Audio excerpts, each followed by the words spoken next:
Michel, je me permettrai juste d'ajouter 2 précisions pour éviter de rester dans les généralités. Le mouvement ouvrier était divisé. Il y avait une fraction du mouvement ouvrier qui était clairement en faveur de l'égalité entre les hommes et les femmes. On peut citer au moins 2 auteurs majeurs qui ont écrit dans ce sens et de manière ferme. C'est d'une part Engels avec son livre célèbre, mais également August Bebel qui, je le rappelle, était aussi député de Schiltigheim. C'est Bebel qui a trouvé la fameuse formule « la femme est le prolétaire de l'homme ». Donc je rappelle ça. Donc ça c'est effectivement le courant qui défendait l'égalité entre hommes et femmes et qui défendait l'égalité par rapport à l'activité professionnelle entre hommes et femmes. Mais il y avait un autre courant qui était assez fermement et même violemment misogyne, c'était une partie du courant anarchiste, en particulier le courant influencé par Proudhon. Et Proudhon a eu des phrases absolument terrifiantes par rapport aux femmes. Et Proudhon était absolument opposé au fait que les femmes puissent avoir un emploi salarié. La place des femmes, pour Proudhon, était à la maison, au service des hommes. Donc il faut différencier. J'ajouterai un deuxième point pour être encore plus précis, concernant l'égalité salariale entre hommes et femmes. En France, nous avons eu, si je ne me trompe pas, 8 ou 9 lois successivement qui ont été 14, me dit ma voisine, qui connaît mieux le sujet, qui ont été successivement adoptées au cours des dernières décennies. Pourquoi ces lois n'ont-elles pas abouti à une égalité salariale? La raison est relativement simple. Pendant très longtemps, les lois qui se succédaient ne prévoyaient pas de sanctions. Une loi qui ne prévoit pas de sanctions, il ne faut pas s'étonner, c'est du flan. Et maintenant qu'une sanction est prévue, là il faut rentrer dans les détails, il faut voir les textes d'application. Mais les textes d'application permettent tellement de dérogations que ça reste du flan. Oui, mais ils n'appliquent pas les lois. C'est pas que pour les femmes. Mais vous parliez de Giscard d'Estaing, c'est quand même le seul président qui a donné une place très importante aux femmes. Et c'est lui qui en avait le plus dans son gouvernement. À propos d'égalité salariale, on peut se poser la question, il y a des emplois qui ne sont tenus que par les femmes, je pense aux caissières par exemple. Alors je ne vois pas où est l'égalité salariale. Est-ce qu'un homme qui exceptionnellement est caissier dans une grande surface, il va gagner alors la même chose que ses collègues femmes? Ou bien est-ce qu'on va augmenter le salaire des femmes caissières parce qu'elles gagnent trop peu? Je ne crois pas. Très brièvement, pour rebondir sur votre réflexion, bien entendu que la question de fond qui se pose, c'est la question de la diversification des professions, des métiers. Or, il se trouve qu'en France, quand on prend la moitié des femmes qui exercent une activité salariée, elles sont sur une dizaine de professions. Donc, il suffit que ces professions soient très mal payées et donc dévalorisées du point de vue salaire pour que les femmes, globalement, soient nettement moins bien payées. Alors que pour avoir la moitié des hommes, il faut mobiliser une trentaine de professions. Donc il y a une plus grande diversité. Et effectivement, si vous regardez dans quelles professions se trouvent les femmes, certes, vous en avez qui sont par exemple enseignantes, et elles sont majoritaires dans l'enseignement. Mais n'oublions pas, comme vous l'avez rappelé, les caissières, toutes les personnes qui travaillent dans la vente, mais aussi auxiliaires de vie à domicile, garde des enfants, etc., etc., où il est prévu légalement de les payer en dessous du SMIC. Je pense à la garde des enfants, mais oui. Sans parler que s'ajoute à cela, et c'est quelque chose qui est observable pas uniquement en France, mais dans bien d'autres pays, qu'on va trouver une proportion de femmes beaucoup plus grande, tu connaîtras mieux les proportions, sur des emplois en CDD qu'en CDI. Monsieur? Oui, je voudrais revenir un petit peu au début de la présentation et que vous nous disiez un petit peu quelle est la transcription en termes de vie sociale quand on passe des pays scandinaves aux pays latins. Et est-ce qu'on pourrait apprendre de ces différents modèles ou tirer de ces différents modèles des conclusions qui seraient intéressantes? Et je voudrais simplement dire que, pour rappel, les collèges anglais, Trinity, King's, St. John's, ont accordé les femmes, la présence de femmes en 1972 seulement. 74, pardon. Donc, tout ça correspond à une réalité actuelle. Et dans les universités américaines, ce problème est débattu depuis environ 20 ans, pas plus.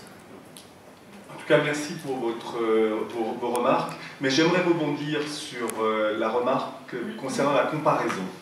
La comparaison entre pays et notamment la comparaison au sein de l'Europe, mais aussi un peu plus loin. Qu'est-ce qu'on va comparer? On va comparer par exemple le taux d'activité des femmes et le taux de natalité, ou si vous préférez le taux de fécondité. Qu'est-ce qu'on constate en Europe? C'est dans les pays où les femmes peuvent, plus ou moins, tout n'est pas encore parfait, loin de là, mais peuvent travailler comme les hommes tout en étant moins bien payés. Absolument. Mais peuvent travailler plus ou moins comme les hommes, c'est dans ces pays où le taux de natalité est plus élevé.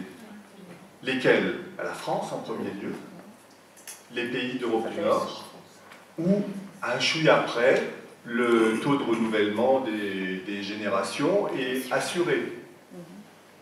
En d'autres termes, ça veut dire que dans les pays où les femmes peuvent travailler comme les hommes, elles font des enfants.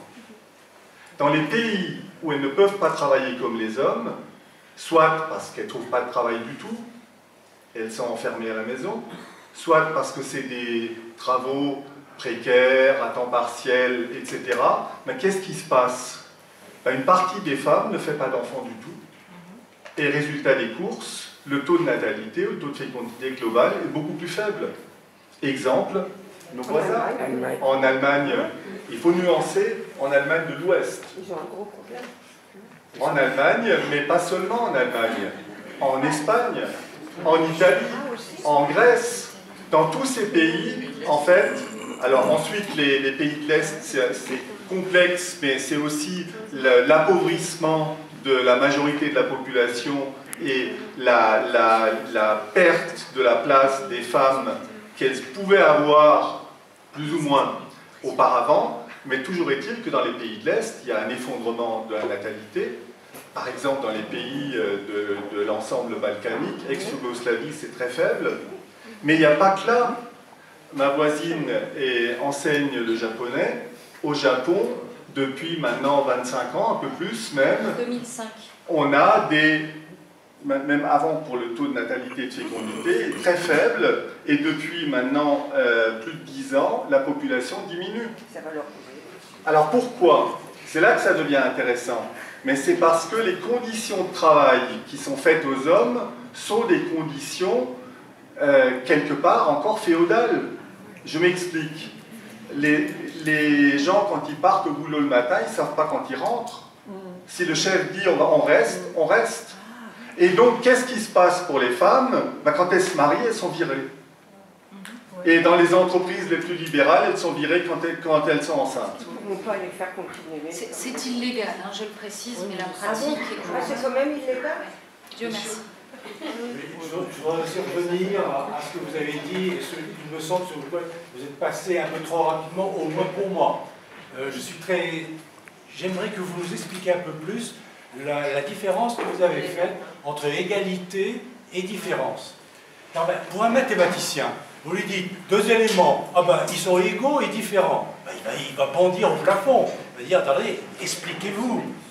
quand vous dites qu'à la fois les hommes et les femmes, ben oui, c'est bien clair, ils ne sont pas égaux, mais si, enfin, ils sont égaux, mais enfin, voilà, et je sauve tout en disant qu'ils sont différents. Mais que voulez-vous dire exactement?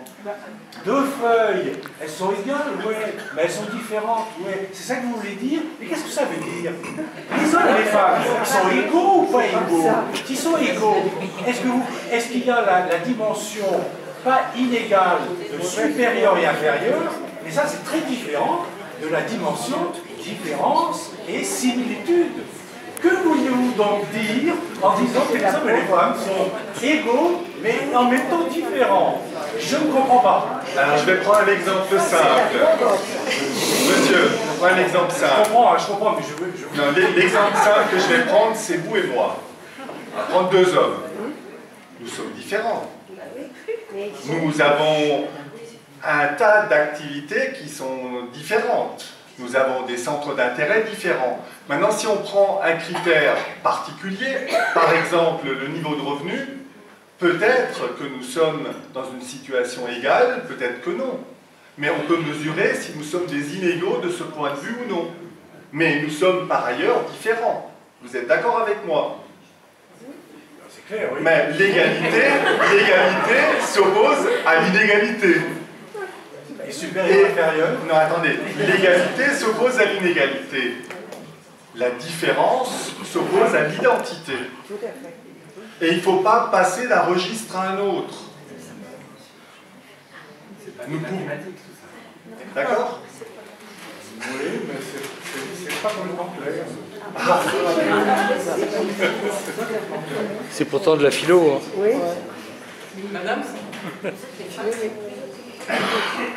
Pour changer de sujet, Christophe Barbier, l'Express, il y a une semaine, a dit que l'égalité salariale homme-femme, je pense que vous l'avez entendu, était une utopie. J'aurais voulu, bon alors il s'est un petit peu emmêlé les pinceaux, on va dire, j'aurais juste voulu avoir ton opinion, votre opinion. Écoutez, ce journaliste qui occupe les fonctions élevées, qui a probablement un salaire élevé, estime que son salaire élevé, il le mérite, bien entendu, mais que c'est normal que les femmes aient des salaires plus faibles et que s'il fallait, n'est-ce pas, l'égalité des salaires, il faudrait couper autre chose, il l'a dit explicitement, il faudrait allonger l'âge de la retraite, comme si on ne pouvait pas avoir les deux en même temps. Mais oui, mais il pense aux intérêts bien compris de certains. Donc, sexisme. Pas seulement. Pas seulement. Là, il pense aux intérêts bien compris des entreprises pour que les salaires soient suffisamment bas. N'oubliez pas que la retraite, c'est du salaire différé. Madame? On parle vraiment de rapport de force, de la dynamique de ceux qui ont le pouvoir de le garder. Et que dans une situation qui se dégrade économiquement, il y aura de plus en plus d'inégalités. Non, pas forcément. Précisément, les inégalités augmentent quand le rapport de force est favorable à ceux qui ont beaucoup. Je ne vais pas développer ceux dont on a parlé dans la presse ces derniers jours, mais c'est le rapport de force, il explique, si vous voulez, la lutte des classes, on le dire comme ça, la lutte des classes, elle est menée à l'initiative des plus riches, qui en veulent toujours plus. Et donc, ce ne sera jamais suffisamment bas, sauf si vous ne vous laissez pas faire. Voilà, c'est ça. Monsieur? Vous voulez venir... Non, c'est pas la peine. Allez. C'est à propos du Japon, de la situation démographique du Japon, de l'Allemagne, etc. Il y a une baisse, et notamment de la fécondité.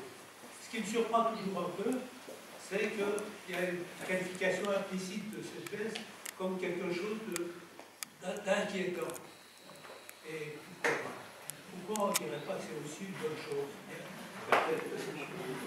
Alors, il y a un jugement de valeur implicite qui me surprend toujours chez les sociologues. Alors, pour répondre de manière très schématique, parce que c'est une situation très complexe, certes, à l'échelle de l'humanité, du nombre de personnes qui vivent sur cette terre, c'est peu significatif. On sait qu'un des